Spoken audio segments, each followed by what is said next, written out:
And I shall chant once and you will repeat. Don't be shy. Just allow the words to come out. Okay? Om Shuklam Baradharam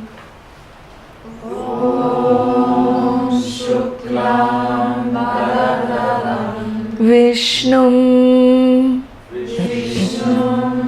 Shashivarnam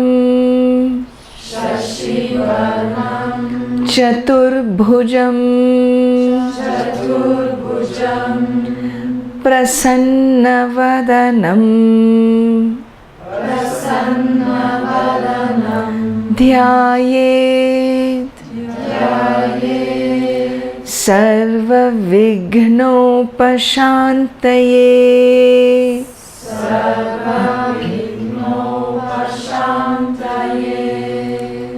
Vagarthaviva Sampriktau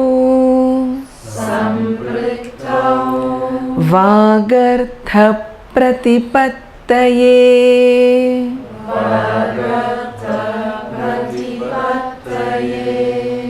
Jagatah Pitarau Vande Parvati Parameshwarau Ishwaro Gururatmeti Murti Bheda Vibhagine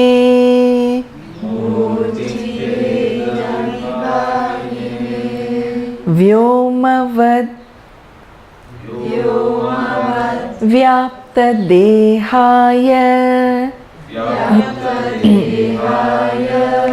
Dakshinamurtaye Namaha Saraswati Namastubhyam Varade Kamarupini Vidyarambham Karishyami Siddhir Bhavatu Me Sada Tava Tattvam Na Janami Kidrishosi Maheshwara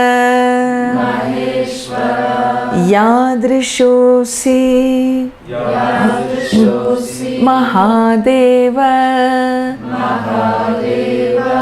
Tadrishaya Namo Namaha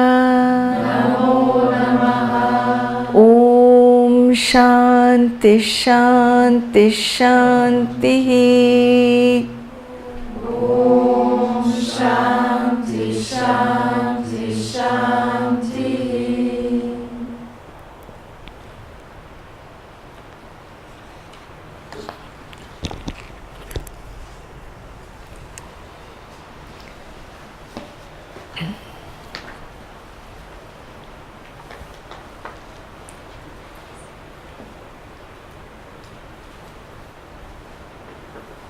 The Bhagavad Gita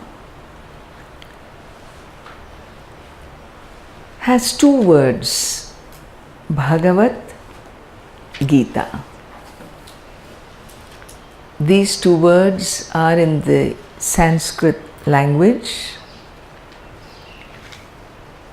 Gita means a song.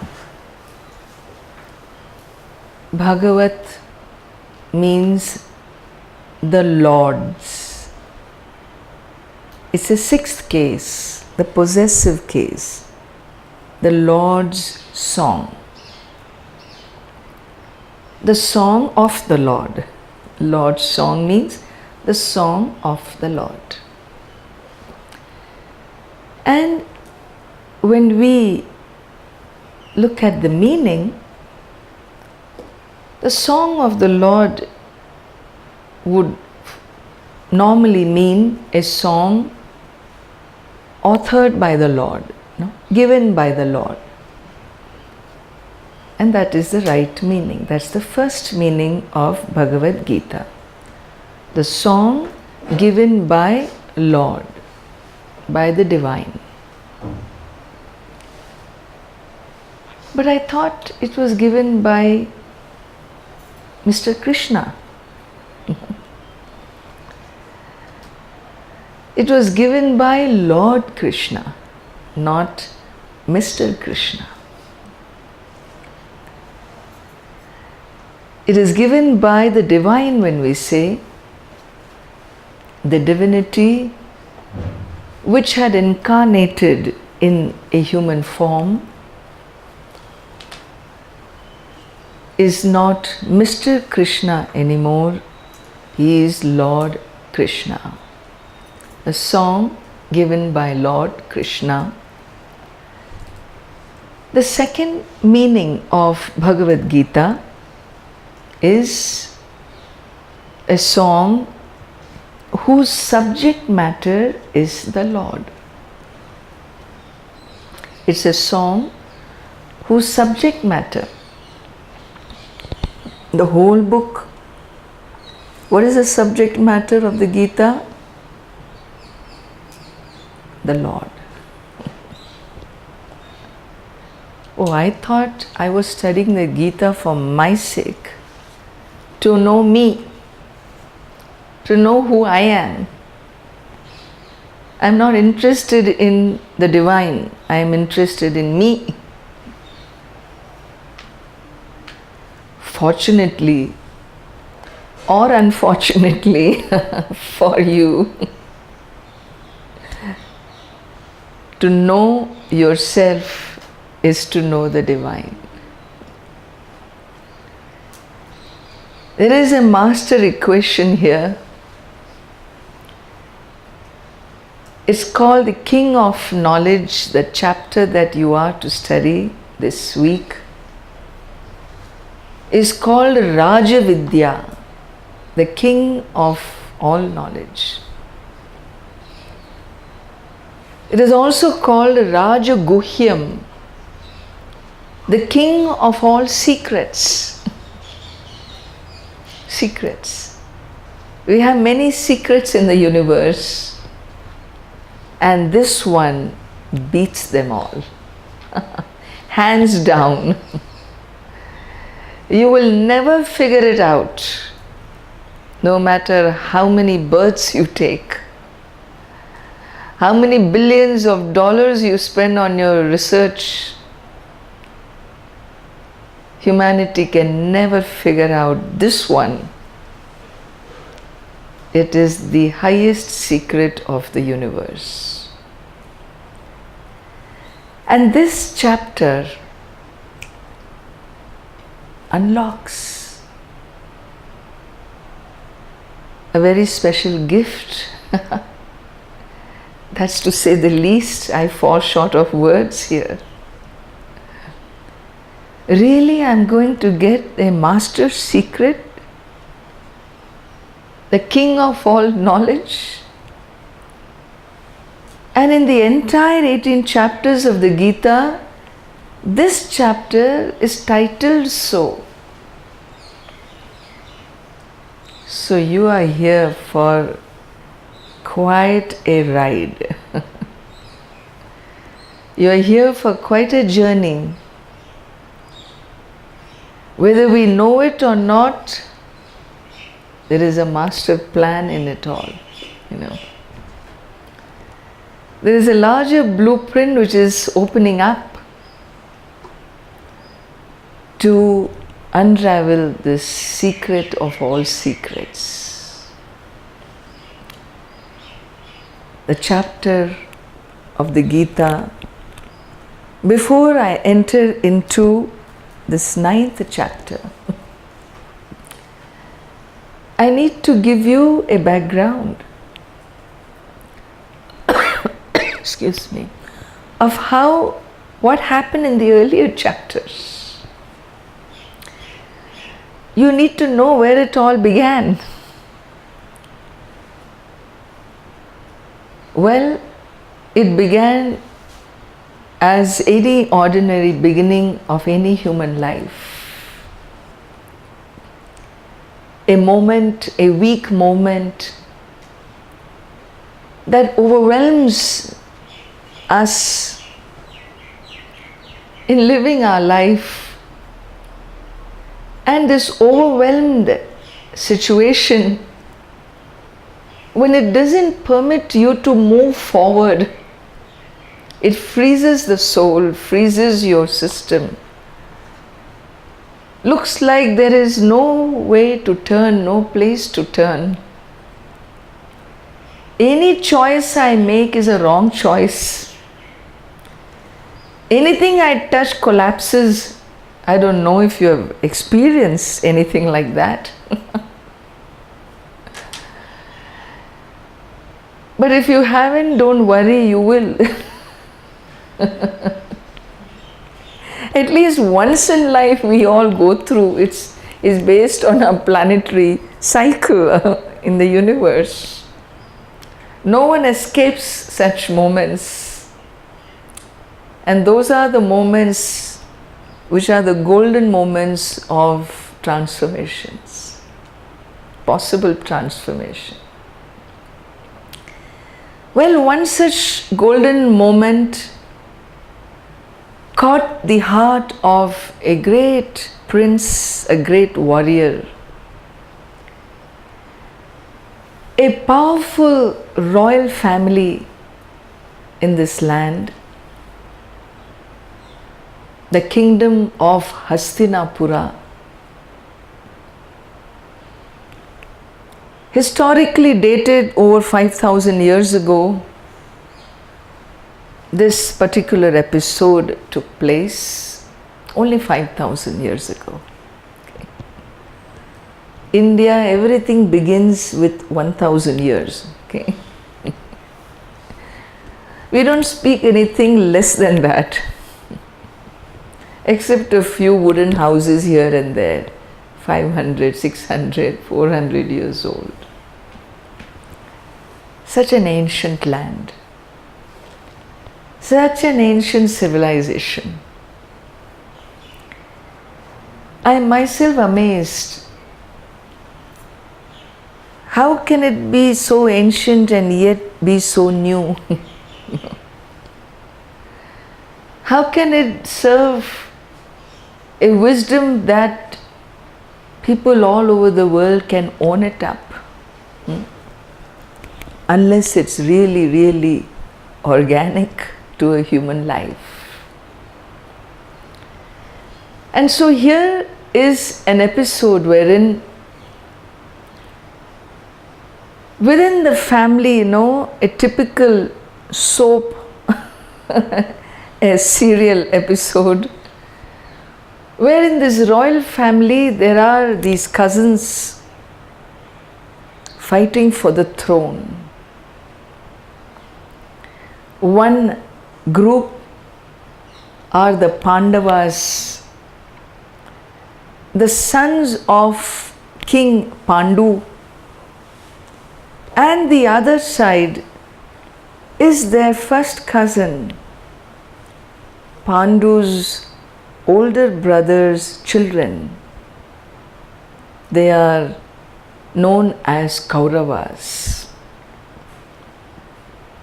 Well, while the Pandavas are on the right, the Kauravas have usurped the kingdom. The law says the oldest in the family gets the kingdom, but if the oldest son is blind, then the younger brother gets the kingdom. The older king was blind, the older brother, and so Pandu got the kingdom. So the question came whether next generation Pandu's children would rule or this Dhritarashtra, the blind king's children, would rule. Well, it depended upon who would give birth first to their first son. The one who is the older would get the kingdom. That's the system. And lo behold, Pandu's first child was born. 1 year later, the blind king's son was born. And obviously the kingdom would belong to this lineage and not the other. But this was really unacceptable to that family, and the manipulations started young in their age. And we have in this royal family a situation arises where there is no compromise. No compromise. Over a gamble, over a game of dice, the good guys, remember they are called Pandavas, 5 brothers, over a game of dice, gambling away, these 5 brothers, they had one remote chance of winning the kingdom. To make a long story short, they lost it and they had to be exiled for 13 years.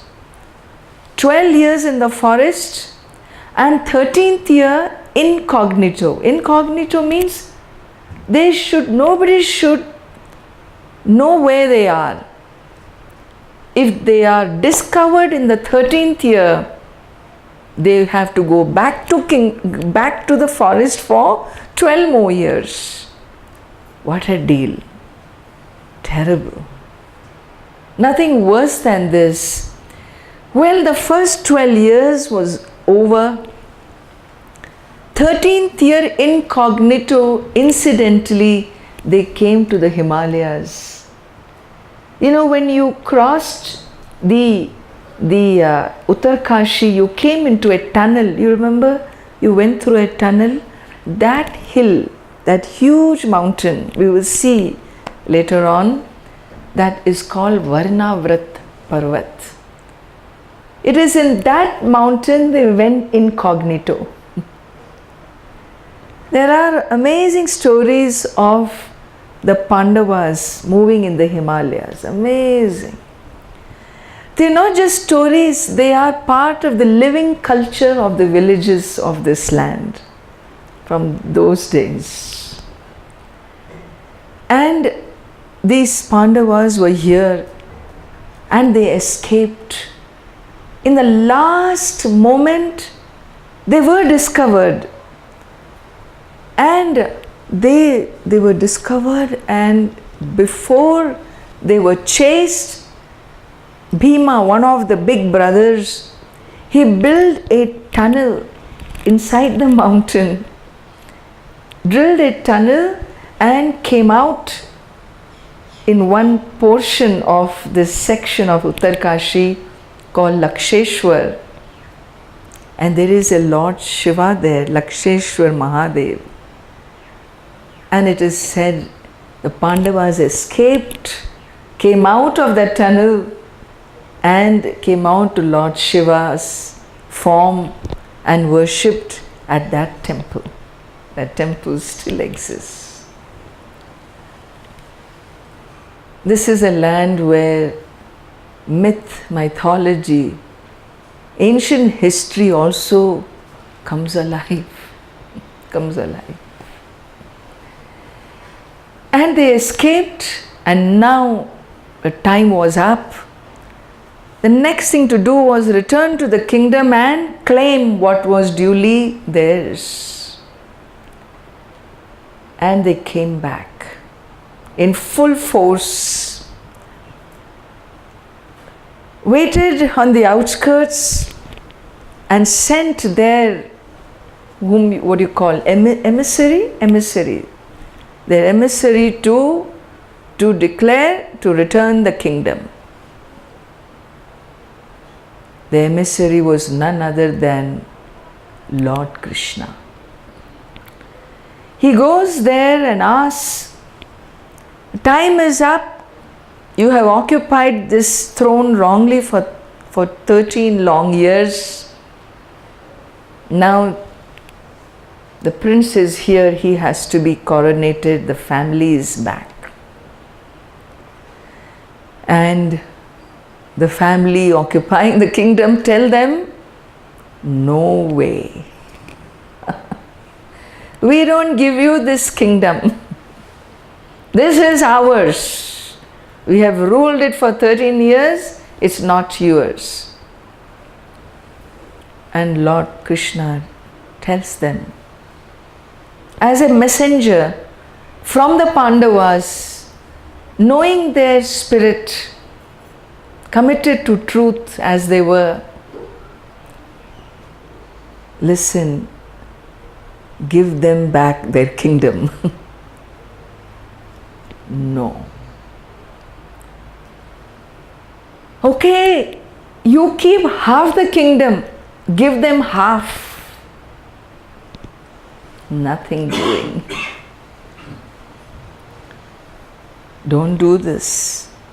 Give them at least, they are 5 brothers. Give them 5 provinces. Let each one have 1. No way. Give them at least 1 province with 5 districts. They will share. No. Give them in this land at least 5 houses, 5 palaces where they can live their lives. What for? Give them at least 1 house where 5 rooms where 5 brothers can live.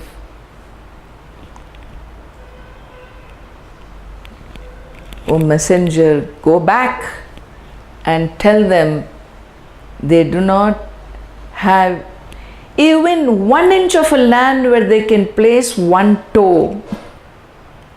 Ask them to go back to their forest, they get nothing. The messenger comes back, declares the decision. What else could be done except the war was declared? Mahabharata is a great epic in our country. This big war was declared, not an ordinary war, wherein within the family, the 2 parts would fight.